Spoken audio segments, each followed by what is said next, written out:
오늘 설교는 시 한 편 읽고 시작하려고 합니다. 도종환 시인의 흔들리며 피는 꽃이라는 시입니다. 흔들리지 않고 피는 꽃이 어디 있으랴. 이 세상 그 어떤 아름다운 꽃들도 다 흔들리면서 피었나니 흔들리면서 줄기를 곧게 세웠나니 흔들리지 않고 가는 사랑이 어디 있으랴. 젖지 않고 피는 꽃이 어디 있으랴. 이 세상 그 어떤 빛나는 꽃들도 다 젖으며 피었나니 바람과 비에 젖으며 꽃잎 따뜻하게 피었나니 젖지 않고 가는 삶이 어디 있으랴. 여러분, 이 시처럼 세상을 살아가면서 흔들리지 않는 사람은 없을 겁니다. 그래서 우리는 흔들리기도 하고 넘어지기도 하면서 인생을 살아갑니다. 그렇게 사람은 저마다 외롭고 힘들기 때문에 사람들은 어떻게 하면 힘들게 살지 않을까, 어떻게 하면 흔들리지 않고 살아갈까라는 것에 관심이 있습니다. 그래서 서점에 가면 이 부분에 도움을 주는 많은 책들이 있죠. 그리고 대부분의 경우의 해답은 마음을 다스려라입니다. 근데 여러분, 마음을 다스린다고 흔들리지 않을까요? 마음을 다스린다고 넘어지지 않을까요? 그러면 성경은 어떻게 여기에 대해서 해답을 제시할까요? 이에 대해 성경은 전혀 다른 해답을 제시하고 있습니다. 여러분, 성경은 우리에게 흔들리지 않는 법, 넘어지지 않는 법에 대하여 한 번도 말하지 않습니다. 대신 넘어졌다가 일어나는 법을 가르쳐 줍니다.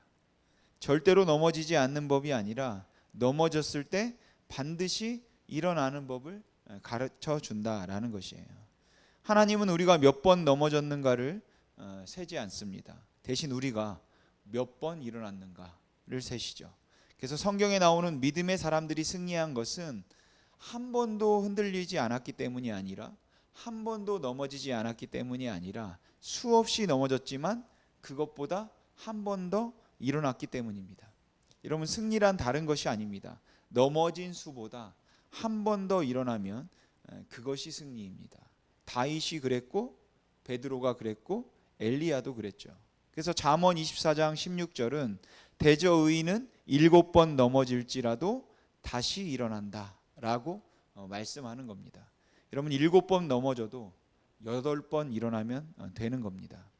여러분, 우리가 인생을 살아가면서 한 번도 우리가 안 넘어질 수 있겠습니까? 여러분은 한 번도 실수하지 않고 한 번도 실패하지 않을 수 있으십니까? 혹시 그런 인생을 기대하시나요? 여러분, 우리가 인생을 살면서 또 신앙생활을 하면서 한 번도 안 넘어질 수는 없습니다. 실수할 때가 있고 실패할 때가 있다라는 것이에요.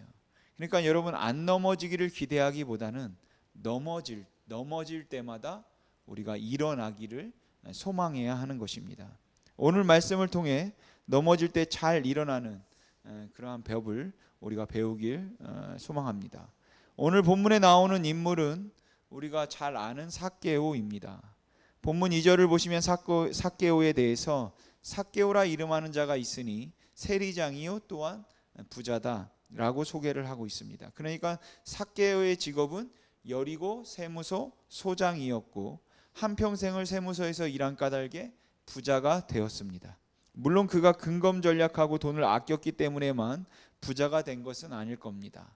그 당시 세리들의 삶을 통해 볼 때 삭개오도 예외 없이 당시 세리들이 사용하는 부정한 방법으로 재산을 모았을 것입니다. 그리고 그 돈으로 집도 사고 잘 먹고 잘 살았겠죠. 물론 아름답고 선한 일은 아닙니다. 그러나 그가 그 직업을 가지고 삶의 현장에서 어떻게든 살아보려고 발버둥 친 것은 어찌 보면 우리와 크게 다르지 않을 것 같습니다. 그리고 본문 3절에 보면 삭개오에 대해 키가 작다라고 한 가지를 더 말해줍니다.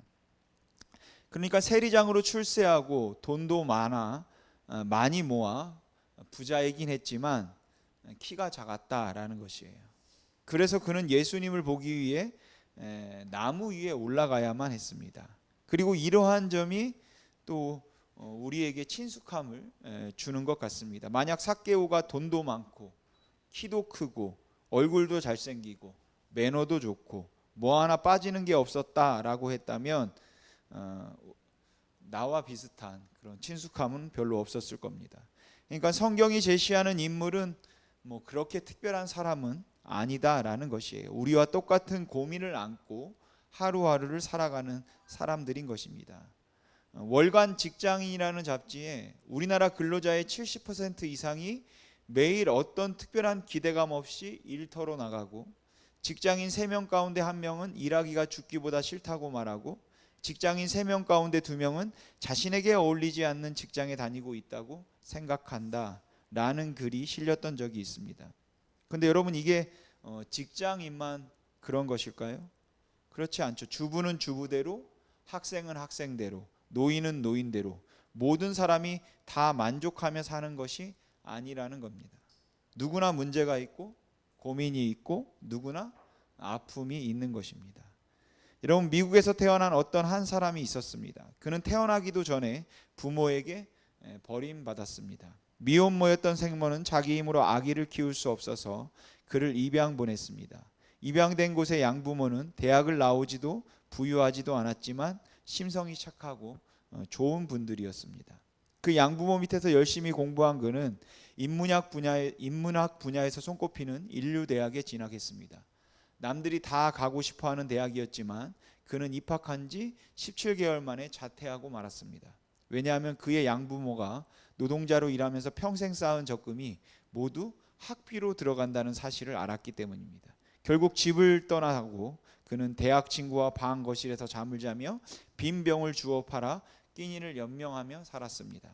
어떤 때는 한 끼를 얻어먹으려고 11km를 걸어간 적도 있었습니다. 그리고 천신만고 끝에 시작한 사업이 성공을 거두었지만 얼마 후 그는 자신이 설립한 회사에서 도리어 쫓겨나고 말았습니다. 그렇게 희망을 품고 시작한 일이 비참한 실패로 끝나자 그는 더욱 큰 절망과 좌절 가운데 빠지고 말았습니다. 여러분은 이 사람이 누군지 아십니까? 지금은 고인이 되었지만 애플사의 전 CEO였던 스티브 잡스입니다. 우리가 대단한 인물로 생각하는 이 사람은 사실 대단한 상황과 대단한 환경에서 살았던 것은 아닙니다. 얼마든지 절망하고 정말 포기할 수 있는 상황 속에서 살았다라는 것이죠. 그가 우리와 다른 특별한 상황에서 태어나고 날 때부터 누가 도와주고 하는 일마다 잘 되었기 때문에 성공한 것은 아니었다라는 겁니다.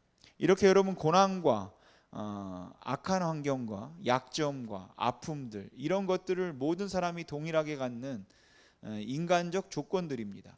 그리고 오늘 본문의 삭개오도 그렇고 그런 사람들 중 한 명이었다라는 것이죠.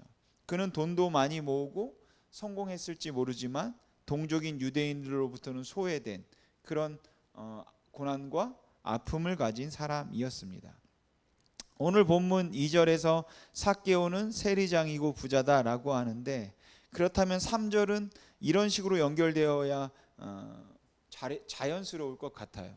요즘 말로 해서 삭개오는 세리장이고 부자다. 그래서 그가 비행기를 타고 세계 여행을 다녔더라.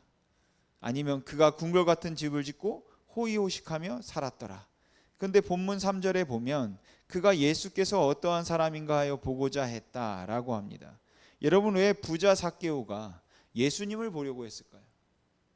그의 무엇이 그가 평생 살아온 삶과는 다른 그 세계에 있는 그 예수에 대한 관심을 갖게 했을까요? 그것은 바로 그의 삶에 있는, 그의 생에 있는 갈증이었던 것이죠.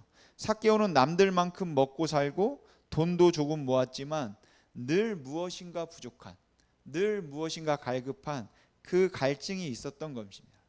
현재의 무엇으로도 채워질 수 없는 영혼의 갈증이 그에게 있었다라는 것이죠. 그래서 그는 예수님을 찾으려 했던 거.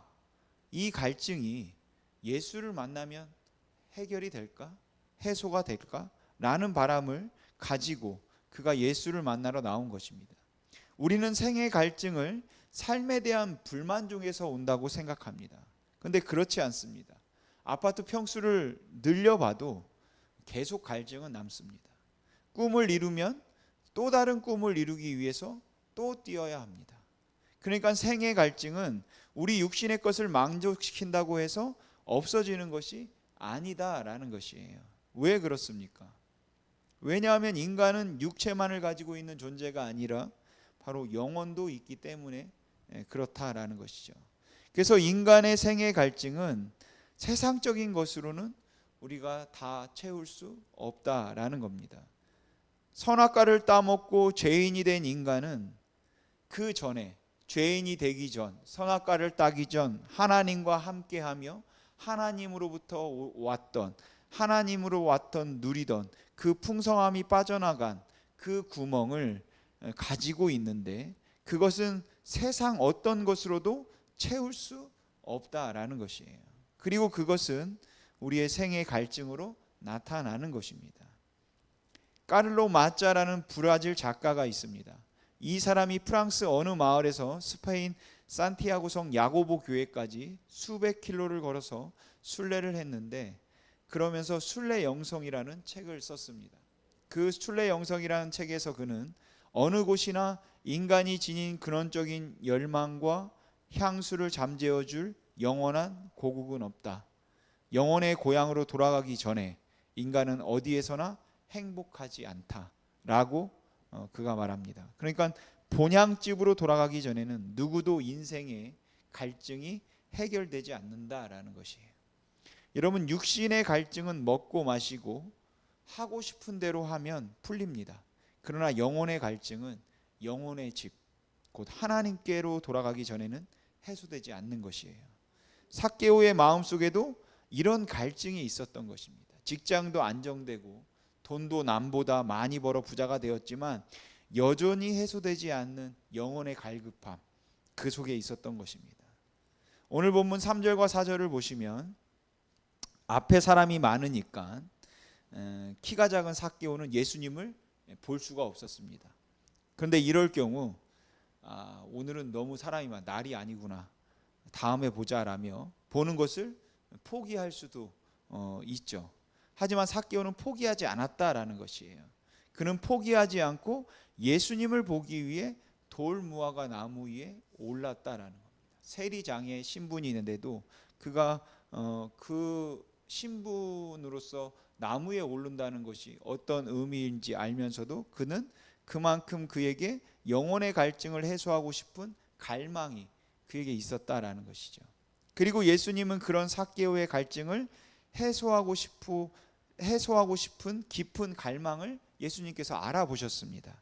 그래서 삭개오가 돌 무화과 나무에서 예수님을 내려다보고 있는 순간 갑자기 예수님이 돌 무화과를 바라보시고 삭개오야 속히 내려오라 라고 말씀하십니다. 그런데 참 놀라운 것은 누구도 삭개오가 돌 무화과 나무에 있다고, 돌 무화과 나무 위에 올라가 있다는 것을 말해준 적이 없다라는 것이에요. 더군다나 돌 무화과 나무는 가지도 많고 잎이 무성해서 속이 잘 보이지 않습니다. 그러니까 나무 위에 있는 사람은 나무 잎사귀 틈 사이로 밖을 볼 수 있겠지만, 나무 밖에 있는 사람은 무성한 가지와 잎 때문에 나무 안에 있는 사람을 정말 신경 써서 보지 않는 한 눈치채기 힘들다라는 것이죠. 그런데 예수님은 삭개오를 바라보셨다라는 것이에요. 아무도 몰랐고 아무도 말하지 않았지만 예수님은 삭개오를 보셨습니다. 그리고 더 놀라운 것은 삭개오의 이름을 불러주셨다라는 것이에요. 아무도 그의 이름이 삭개오라고 말하지 않았지만 이미 예수님은 삭개오의 이름까지 알고 있었다라는 것이죠. 여기서 재미있는 것은 쳐다보시고라는 말입니다. 이 말의 헬라어 원어는 아나블레포인데, 이 아나블레포는 아나, 위에라는 단어와 블레포, 보다라는 단어의 합성어입니다. 그러니까 지금 예수님은 나무 밑에까지 오신 것이에요. 나무 밑에까지 오셔서 고개를 위로 들고 올려다 보셨다라는 겁니다. 즉 예수님께서는 수많은 무리에게 둘러싸여 있었는데 삭개오 하나 보려고 친히 돌 무화과까지 그 앞에까지 가셔서 삭개오를 올려다 보시고 부른 것입니다. 그런데 여러분, 뭔가 삭개오가 특별한 사람이었습니까? 그는 부자이긴 했지만 우리와 같이 일하고 삶의 아픔이 있는, 그렇게 우리와 같은 그냥 그런 보통 사람이었습니다. 아니 어쩌면 거기에 모인 그 많은 사람들보다 세리장으로 불법을 자행했었기에 더 나쁜 사람입니다. 그런데 예수님은 그런 삭개오에게 찾아오셨다라는 것이에요. 어쩌면 사람들이 보기에 삭개오는 별 문제 없이 보였을지 모릅니다. 그저 사람들에게 손가락질 받는 사람 정도로. 그렇지만 그래도 돈이 많잖아, 삭개오는. 부자니까 편히 살겠지. 그 정도로 생각했을 겁니다. 그러나 예수님은 달랐습니다. 삭개오에게 내가 필요하구나 라는 것을 정확히 알고 계셨다라는 것이죠. 삭개오의 갈증을 해소시켜 주시기 위해서 그를 찾아가신 것입니다. 이렇게 우리 주님은 모든 것을 알고 계시다라는 것이에요. 이사야서 49장 15절 16절 말씀을 보면 이렇게 말씀하는데 우리 같이 한번 읽어보겠습니다. 시작. 여인이 어찌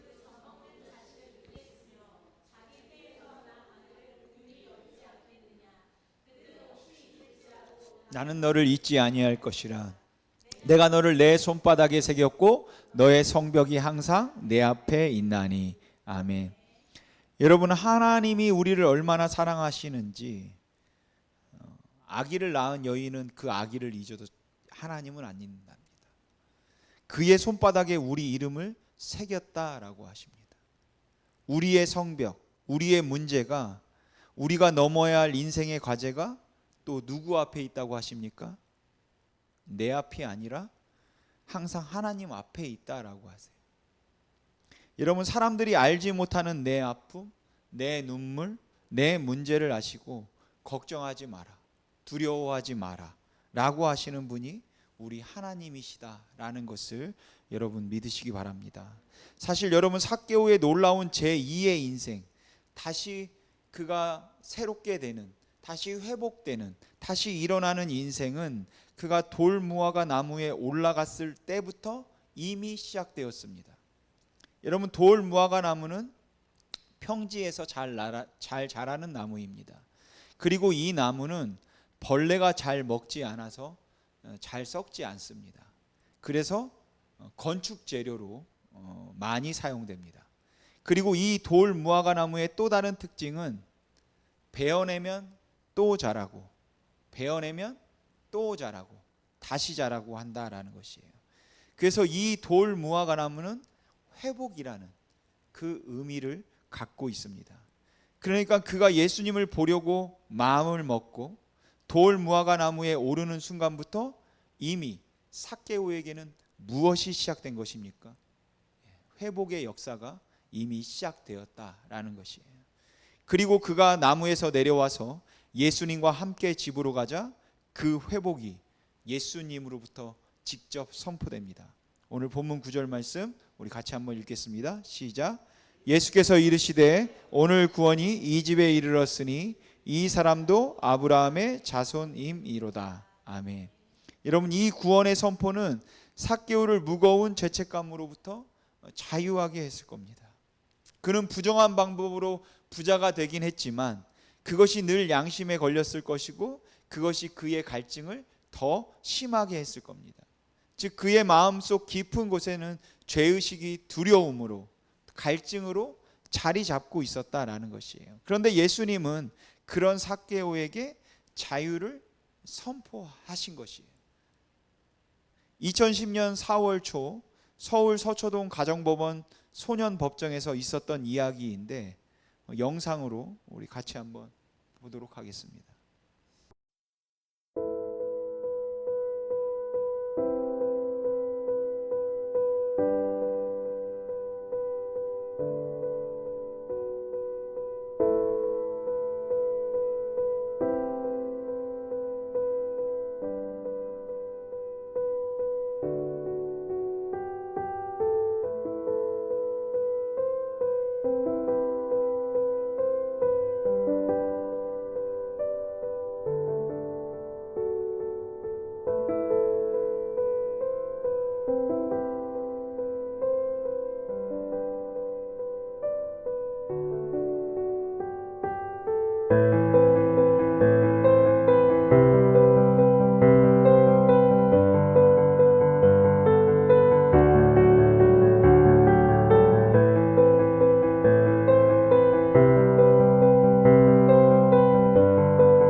여러분, 여전히 삭개오도 죄인이었습니다.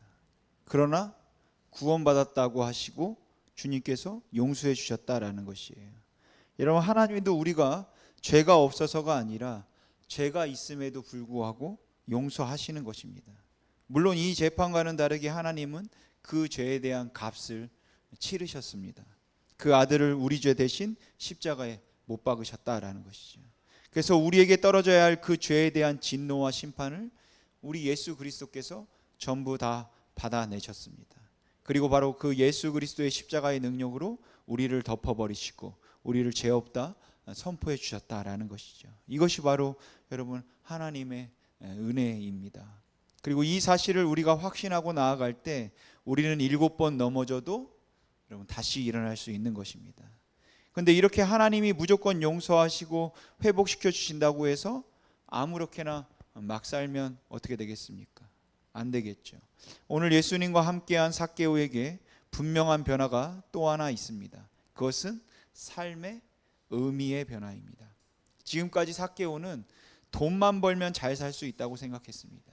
그러나 돈은 많고 먹고 사는 데는 지장이 없는데 그에게는 행복이 없었다라는 것이죠.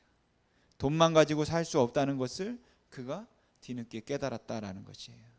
삭개오는 순간에 없어질 것을 붙들고 영원한 것을 놓치고 있었던 것입니다. 그런데 그가 예수님 앞에 서자 다른 무엇도 예수님보다 더 소중하지 않다라는 것을 알았다라는 것이죠. 그에게 돈이 전부였으나 이제는 돈 이상의 가치가, 돈 이상의 가치가 있는 세계가 얼마든지 있다라는 것을 그가 깨달았다라는 것이에요. 그래서 예수님 앞에서 이렇게 결단합니다. 오늘 본문 8절 같이 한번 읽어보겠습니다. 시작.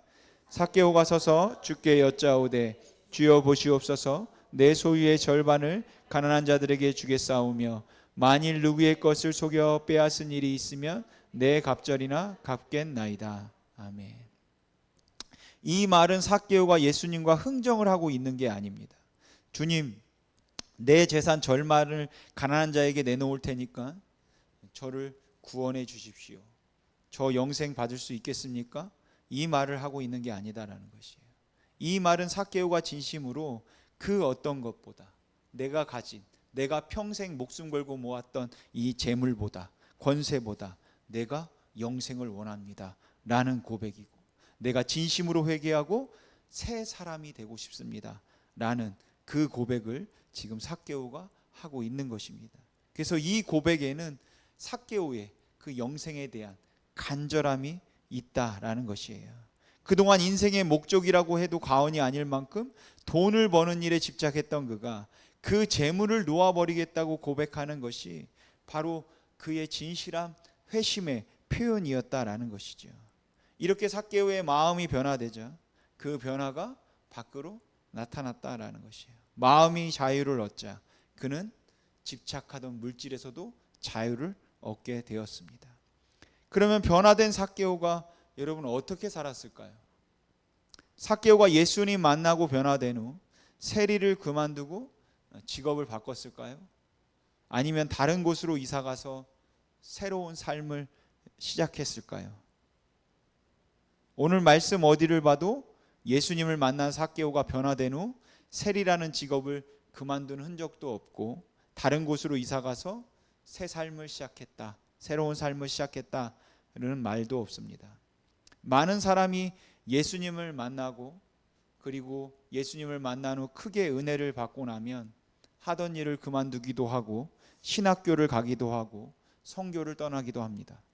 물론 불법적인 일이고 옳지 못한 일이라면 우리가 그만두어야겠죠. 삭개오도 불법적으로 저지른 일은 철저히 회개하고 또 그것을 물질적으로 철저히 갚는 그러한 모습을 보였습니다. 그러나 그가 세리를 그만두었다는 것은 그만두었다고는 성경은 말하지 않습니다. 그러니까 예수님을 만나고 겪는 변화, 예수님을 만나고 은혜 받은 후 겪는 변화는 내가 하던 일을 그만두는 은혜가 아니라 내가 하던 일을 하나님의 영광을 나타내도록 잘하는 은혜입니다. 여러분, 예수 믿고 변화되었다고 다 신학교 가고 다 선교 나가면 누가 공무원하고 누가 장사하고 누가 회사 운영하고 누가 가정주부 하겠습니까? 여러분, 직업을 바꾸는 변화가 아니라 마음을 바꾸고 있던 자리에서 우리가 삶의 목적이 변화되고 삶의 태도를 바꾸는 것이 더 중요한 것입니다.